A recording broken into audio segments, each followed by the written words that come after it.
끝까지 보면 도움이 되는 마준마 TV입니다. 새로운 한 해가 시작되면 이전에는 없던 새로운 정책이 시행되기도 합니다. 2025년 시작이 얼마 남지 않았는데요. 한 해 시작을 앞두고 내년부터 새롭게 시행되는 제도 관련 소식이 전해지고 있습니다. 기준을 완화하여 대상자를 확대하는 제도 개선이 추진되기도 하고 새로운 방식으로 지원금 지급을 시작하기도 합니다. 올 한 해도 얼마 남지 않았으니 많은 분들이 오늘 소식 잘 확인하셔서 내년에 몰라서 지원 못 받는 일 없으시길 바랍니다. 그런 관련 내용이 궁금하신 분들은 오늘도 끝까지 봐주세요. 내년 정부에서 시행할 다양한 지원 정책이 있습니다. 올해보다 1조 1천억 원의 복지 예산을 더 투입하여 지원이 필요한 분들께 두텁게 지원한다고 합니다. 복지 지원 대상 여부를 결정짓는 중요한 기준이 되는 것이 기준 중위소득인데요. 25년 기준 중위소득은 3년 연속 최고 인상되어 4인 가구 기준으로 6.42% 인상되었습니다. 24년 대비하여 인상된 기준 중위소득이 4인 가구 기준 573만 원에서 609만 8천 원으로 높아져서 올해보다 더 많은 분들이 지원받게 될 전망입니다. 국가에서 생활이 어려운 국민이 최저 생활을 보장할 수 있도록 생계급여를 지급하고 있습니다. 생계급여 지원 기준액도 증가되었습니다. 24년 1인 가구 71만 3천 원에서 25년 76만 5천 원, 24년 4인 가구 183만 4천 원에서 25년 195만 1천 원으로 증가했고 4인 가구 기준으로 월 최대 11만 7천 원의 생계급여가 인상됩니다. 생계급여 예산안도 올해 대비하여 1조 1,409억 원 늘어난다고 합니다. 그리고 지원 대상이 되는 기준을 완화하는 개정안이 시행됩니다. 24년 12월 10일까지 관련 고시 개정안 행정 예고합니다. 잘 확인해 보시고 올해 기준이 안 되셨던 분들 중 내년에 지원받을 수 있는지 꼭 체크해 보시길 바랍니다. 이번 고시 개정을 통해서 받게 되는 지급액도 늘어나고 새롭게 수급 혜택을 받는 가구들도 늘어나서 제도 개선을 통해 약 3만 8천 명이 새롭게 지원을 받을 수 있게 될 전망입니다. 수급 혜택을 받지 못하는 이유 중 하나가 재산 기준을 충족하지 못하는 경우인데요. 앞으로는 자동차 재산 기준을 완화해서 새롭게 급여 지급을 받게 될 가구가 늘어날 것이라고 합니다. 현재 자동차 재산은 소득 환산율 월 100%를 적용하고 있는데요. 예외적으로 1600cc 미만이고 차량가액이 200만 원 미만인 승용차의 경우 일반 재산 환산율을 적용하여 차량가액의 일부만 소득으로 산정하고 있습니다. 내년에는 예외적으로 일반 재산 환산율을 적용하는 자동차 기준을 완화합니다.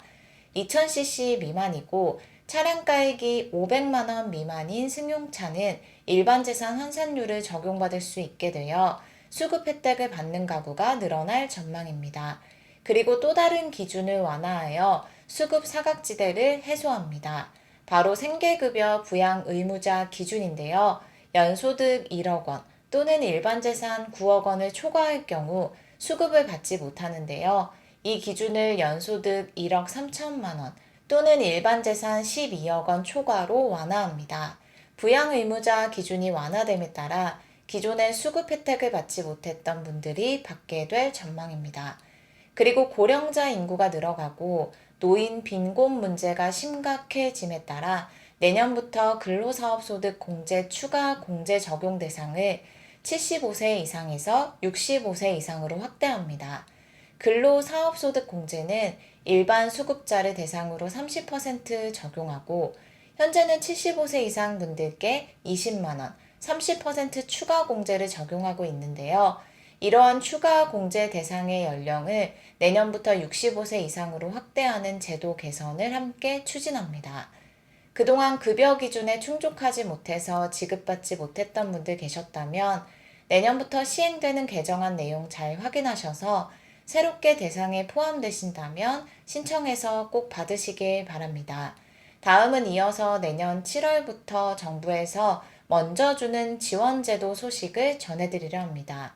내년부터 새롭게 시행되는 내용으로 지원 대상도 당초보다 확대되었습니다. 당초 지원 대상 중위소득 100% 이하에서 중위소득 150% 이하로 확대된 것입니다. 중위소득 150% 이하는 올해 기준으로 2인 가구 552만 3,914원 이하입니다.